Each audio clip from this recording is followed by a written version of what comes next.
Welcome to day 22 of the daily vlog for the month of April. Today I wanted to talk about tradition. Specifically, I wanted to talk about pagan traditions.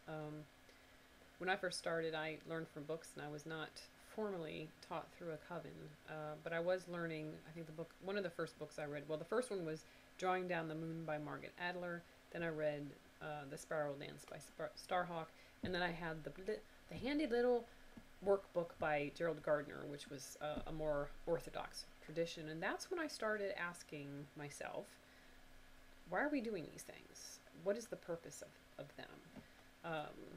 A good example would be, you often hear a lot of pagans will be saying, blessed be, or merry meet.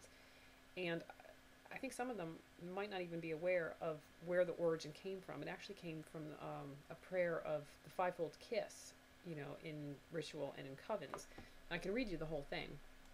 Blessed be basically comes from, blessed be thy feet, they have brought thee in these ways. Blessed be thy knees, that shall kneel at the sacred altar. Blessed be thy womb, or phallus, without which we cannot be. Blessed be thy breasts, formed in beauty and strength. Blessed be thy lips, thou shalt utter the sacred names.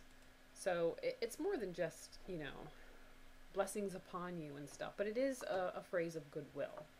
And I think it's kind of neat if you actually look up the origins of words and tradition and meaning. Like, you can hear the term warlock, and a lot of pagans like to throw it around like, well, it means oathbreaker in, I think it's Old German.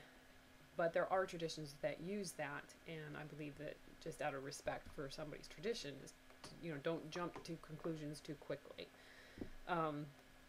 Another thing about tradition that I think with asking questions would be casting circle. Like traditionally you start in the east.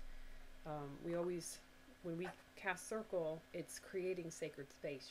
Each time you're building the temple, as it were. And you generally start in the east, representing air, and then you go south, which is fire, west is water, and north as earth. But why? I've asked a few pagans and they didn't know. One source, I can't remember where specifically, but the idea is that the east is where the sun rises. It's the place of beginnings.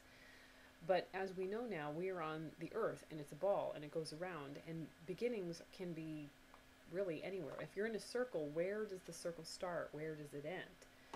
So for me, I always cast circle with with whichever, usually it's with the north, because that's of earth and of growth.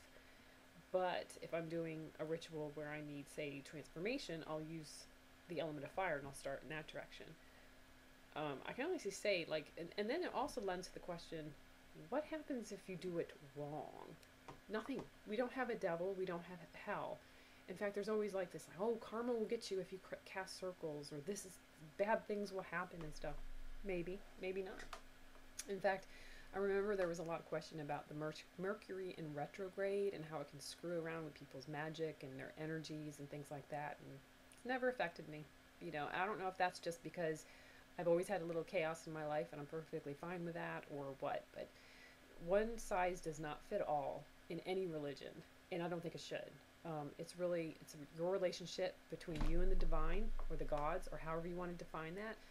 No one should stand in the way of that. And I think by holding yourself back for fear of doing anything, then I think you're doing yourself a disservice. I think you have to ask questions and challenge those.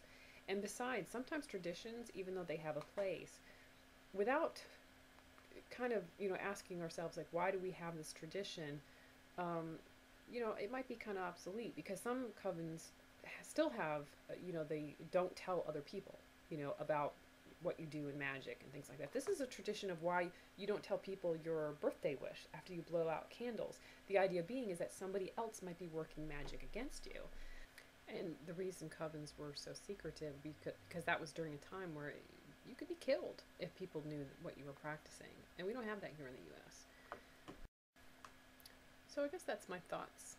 I just wanted to share it. I need to keep these videos short because they take kind of a long time to upload. So if you have any questions, comments, or ideas that you want me to share, put them in the comments below, and I'll be happy to explore them. We're getting into the last week of the daily vlog, and I've already decided I'm not doing a daily anything. I still might do some videos if there is an interest, but if there's not, then I'll probably just, it's whenever I feel like it. So I guess that's all I wanted to talk about today. So thanks for watching.